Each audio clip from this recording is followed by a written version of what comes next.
right, this is our charcoal cooker. What we're doing is we're cooking this biomass down into biochar. And the biochar will be crushed and mixed with flour. We're going to attempt this go around using hemp flour to make the bonding agent so that it'll be 100% hemp charcoal when we're done. We're going to make charcoal briquettes. So this top drum is a complete drum with a snap ring removable lid.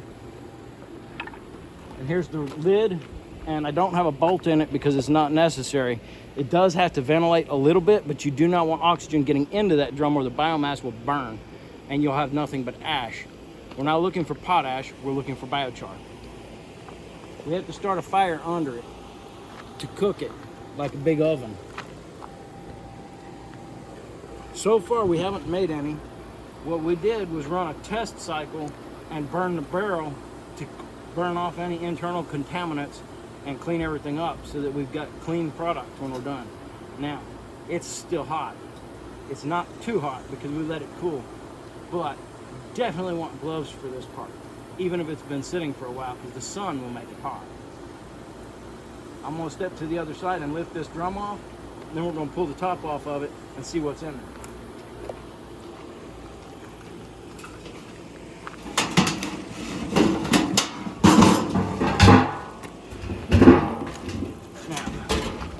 This was heavy oak, and I don't really expect it to have completely charred.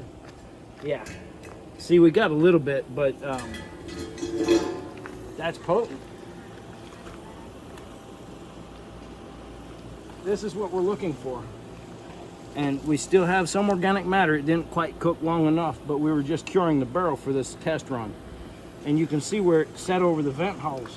And the oxygen coming in burned a little bit of it. We don't want a lot of oxygen. See, there's even nails in this. But that is the biochar, and that's what we'll be crumbling that and making a fine powder that will become the basis of our charcoal. This would be like that if it was, you know, pretty logs. It would be lump charcoal like you'd get in the store if you bought the big lump charcoal instead of the briquettes. And we're going to be doing all this with the hemp. Yes. And how did you dry this hemp? Did you just let it sit? The hemp is just, it can be field retted, which is just sitting in the field, or this was CBD hemp, and it's short fiber, not long fiber. So it's not really useful for a lot of commercial grade stuff, but because it's chopped fairly small, we're going to pack this drum full. And we're going to set it back up on here.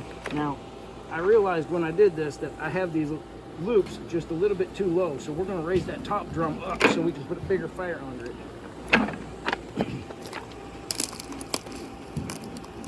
But this bottom half is just a half drum cut down. And there's some vent holes in the bottom of it to keep it from holding water, but the oxygen comes in through the bung hole here. So when you split the drum, you need to make sure your bung hole is at the bottom to allow oxygen flow to your fire in here. So the next step is going to be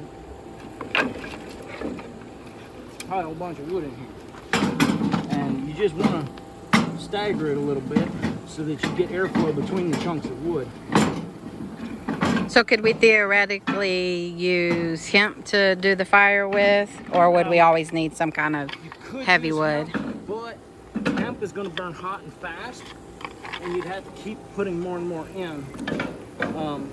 Whatever kind of scrap wood that you can use, if it's old junk, broken pallets, whatever, any kind of junk wood will work. Now, theoretically, you could do it with a grass fire or a leaf fire or whatever. You just got to keep feeding it, and if you use leaves or grass, you have to put a fan on it to push air into it, or it won't burn right. More like an incinerator.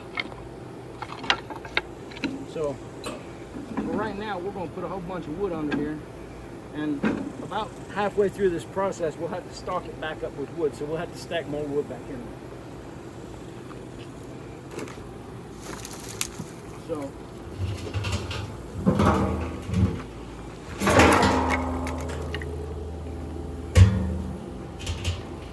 these are the vent holes that allow the wood gas or the gasification of the biomass to release the explosive gases as it burns. Now, when this starts gasifying inside there, the fumes coming out of this, which has to be facing straight down so oxygen can't get in, will cause this to look like a furnace. I mean, it will just blow flame way up here. I mean, just powerful, like a blowtorch. So that's what we're looking for. And you can see we've got a really gorgeous coating of creosote inside this already from that oak, which is going to be a beautiful seal to keep anything else from causing any problems there. But now we're going to pack this with biomass in. It doesn't have to be pretty. We're just going to take that dried, ready. All right, we've got this stocked and packed full of hemp, and I've climbed up there and stomped it down, so it's tight in there. And we're going to get as much as we can in there. We're going to leave a little bit of headspace right there to put the lid on. Now I'm going to set the lid and put the band on it.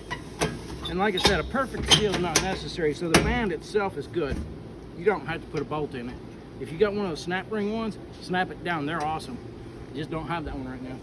Now, I'm going to get this fire going, and I'm going to set this back on top of it, and we're going to cook this. When that fire burns out, I'm going to stock it back up and do it again. And then after the second burn, I'll check it, and we'll come back to this, and I'll let you know how everything worked out when we make charcoal. Y'all have a great day.